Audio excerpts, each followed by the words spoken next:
田英等了黎真真3天，黎真真却在湖底等了他整整3年。从初见到别离，听我讲一段关于恩情与大义的故事。952年农历2月，小路村好几户人家决意借联姻结亲，村里所有适婚男女便一同选定吉日，集体拜堂成亲。村长还从外地买来一盲女，给久病的儿子冲喜。田英随商队北上求学时，受同伴相邀，便顺道去小路村喝喜酒，没成想却撞见了一场血腥惨剧。喜庆的锣鼓声中，久病的新郎突然发了癫狂，举着刀就朝新娘砍去。紧接着，参加婚礼的不少村民也发了疯，抄起刀来胡乱砍人。混乱中，村长失手杀死了自己的亲儿子。田英赶紧冲进人群，捂住新娘的双眼，把她带到暗处，轻声说：“别看。”随后，他掏出随身的短剑，递给这女孩：“你不是生来就要受辱的，拿着这把剑去搏你的命吧。”瑟瑟发抖的小女孩举起剑，鲜血把她的绿嫁衣染成了深红色。一直以来，黎真真的世界都是一片漆黑。因目不能视，她便似被剥夺了为人的资格。推搡、咒骂、厌弃、恶意，然后是一小袋铜钱，轻飘飘地买断了她一生的归属。她从未想过反抗，因为她从未听说过反抗。她以为所有人都如自己一般，是无根的浮萍，在看似没有出路的宿命之海中打转，直至沉没。所以被卖给那户人家为奴为仆时，她沉默；被安排嫁给那个病入膏肓的疯子时，她亦沉默。新婚之夜，当发狂的众人举刀向她逼近时，她仍旧沉默。她只是垂下头，如待宰的羔羊，露出细瘦脆弱的脖颈，直到那些寒光被另一道更凌厉的刀锋弹开，直到那个少年将一柄小小的短剑塞进她冰凉的手心。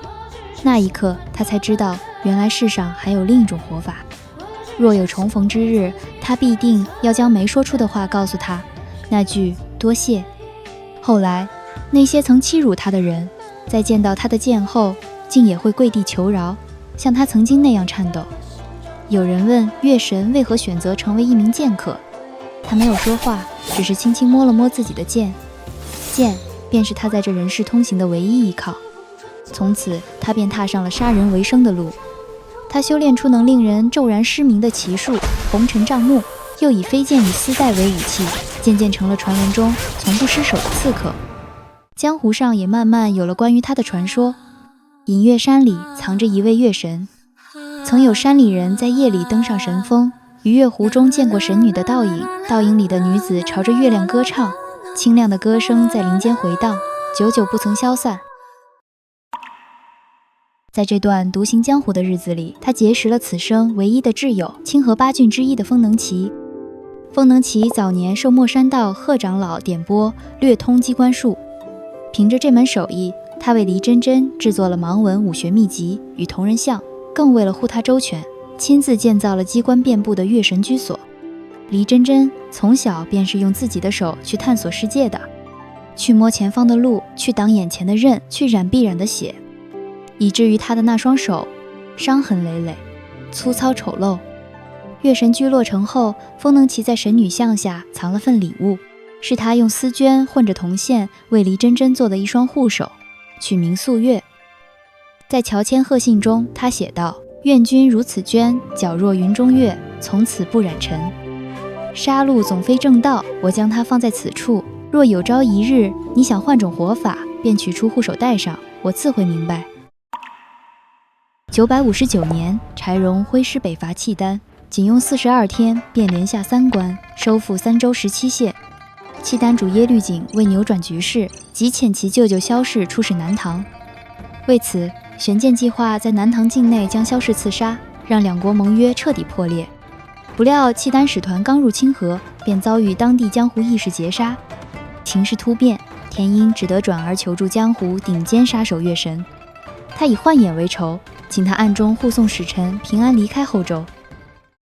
田英在丹崖湖底第一次见到月神，他向他说着所求之事，黎真真静静听着，明明双眼看不见，却直直望向他的方向，似乎可以一下看到他内心的最深处。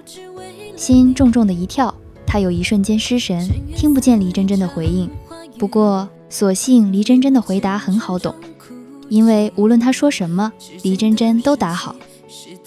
久闻月神大名，不知可否帮我救一人？好，救这个人可能要杀很多其他人，他们都是好人。好，月神果然如传闻所言，不知月神想要什么回报？一对眼睛。好。相隔多年，黎真真终于得知了那个少年的名字，田英。他悄悄用手指在掌心描摹这2个字的笔画，一遍又一遍，心中泛起淡淡的欢喜。他寻找了10多年的人，竟就这样出现在眼前。这难道就是宿命吗？他这一生只恨过命，抗过命，不屈服命，如今却第一次想要感谢他。虽然田英并未认出他，或许他根本就不曾记得他，但没关系，这场重逢只有他自己知道便好。至于田英所托之事，他都毫不犹豫地应下，做他的剑，或替他染红双手都无所谓，只要他需要，他可以成为任何角色。不过他还是为这件事披上了一层交易的外衣，虽然他对幻眼之事根本不感兴趣，毕竟若是无故答应，反而会令他那样谨慎的人起疑。契丹使团夜宿临江驿时，清河驿时再度围攻，契丹使团死伤大半，仅余使者萧氏等人趁乱逃往碧泉山。义士们一路追杀至碧泉山的野树林，缠斗中使团尽数殒命，唯萧氏一人幸存。危急之际，佛光顶上再现佛光神迹，月神自佛光中现身，数柄短剑破空而出，瞬息之间，义士尽数毙命。使臣萧氏靠月神相助，得以活命。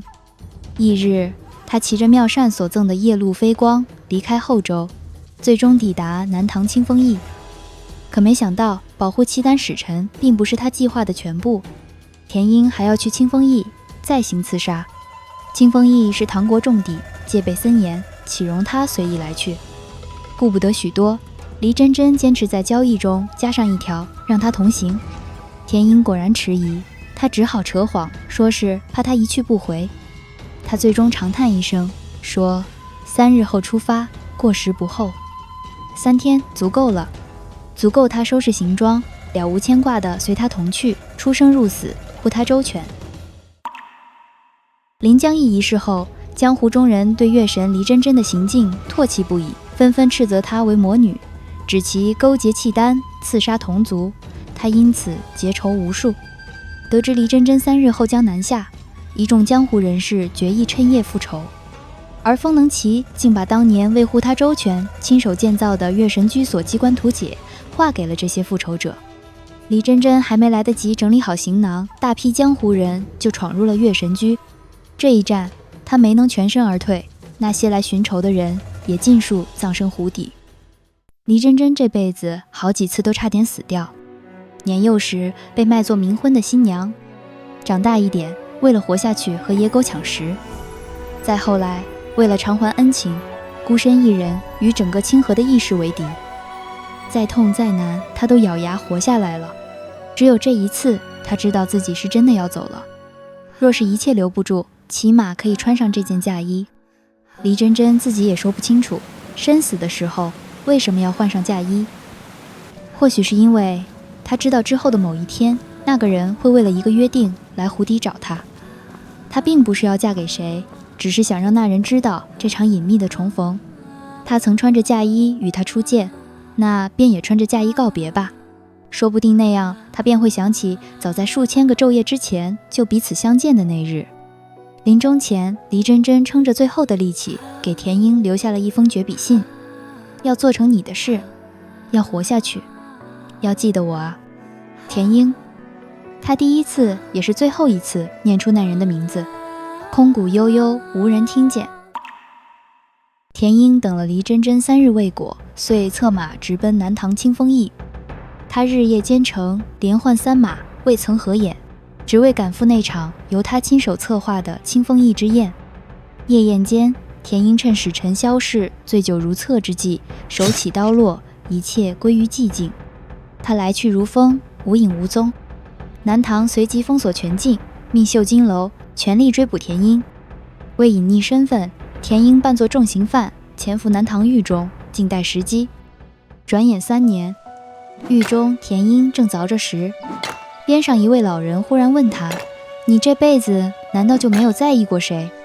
就是那种与那人在一起时，只愿时光慢些，再长些。”田英手中动作微顿，他忽地想起那个蒙着双眼的女子，很短，只有一瞬。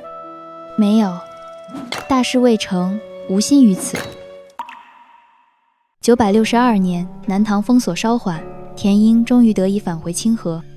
蹉跎了3年，计划不可再拖。但在此之前，还有一事未了。他利落地收刀，甩血，将手中湿热的眼睛擦干净，小心地放进那极寒极冷的韩玉匣，揣入怀里。他想起3年前定下约定的那一天，他帮他护人，他帮他巡演，只可惜晚了3年，希望他不要责怪。他终于到了月湖，对着依旧清澈的湖水，他突然抬手理了一下自己的头发，风尘仆仆的，快操。可当他潜入月湖地底，见到的却是身着嫁衣、早已死去多年的黎真真。他还是晚了一步，又或者是很多步。田英双手捧着韩玉匣，指节泛白，缓了缓，才将匣子轻轻放在石桌上。随后他伸手拿起那封蒙尘3年的信：“事已办成，你可放心。只是我去不了清风驿了，还需你一人独行，万望见谅。愿你所行顺利，不负我手上鲜血。还有一事要告诉你，你我缘分，实非今日事。当日你来，我便认出了你。如今我换上此衣，不知你可认出我？从前的事，多谢。”整整3年。3年前，他等了他3天，而他却在湖底等他到如今。这笔债该怎么还？但他答应过的一定会做到，哪怕他已经不在了。写信的手微微颤抖，我会给你换眼。他写下最后的落款，黎真真。离开湖底时，他却忍不住回望最后一眼，可惜没能见到他复明的样子，没能见到他眼中映出自己的身影。可惜若是当初能早一点就好了，可惜没有如果。天不收收到那封署名黎真真的信后，便带着我们深入月湖，为月神换眼。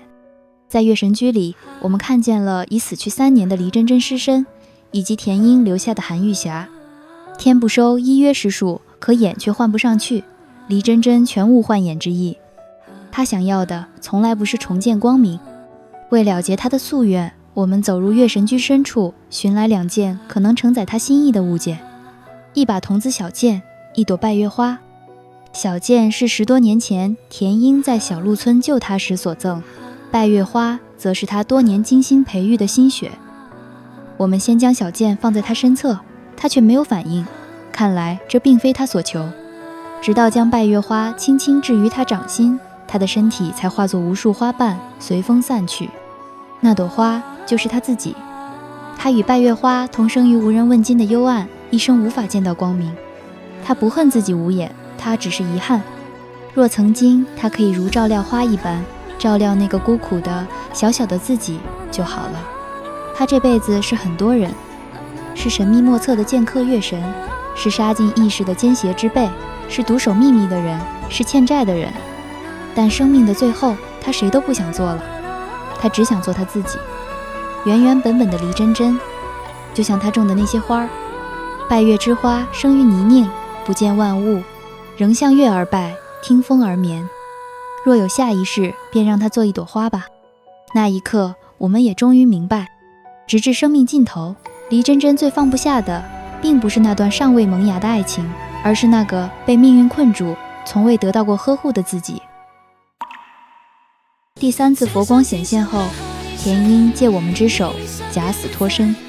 他再一次改名换貌，以黎中队之名前往契丹长期潜伏，继续3年前未尽的计划，后见契丹。最后分享一个不负责任的个人猜测或者说彩蛋，对，即周易64卦中的对卦，核心属性是月。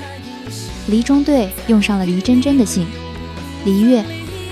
月离，是新月离真真的意思吗？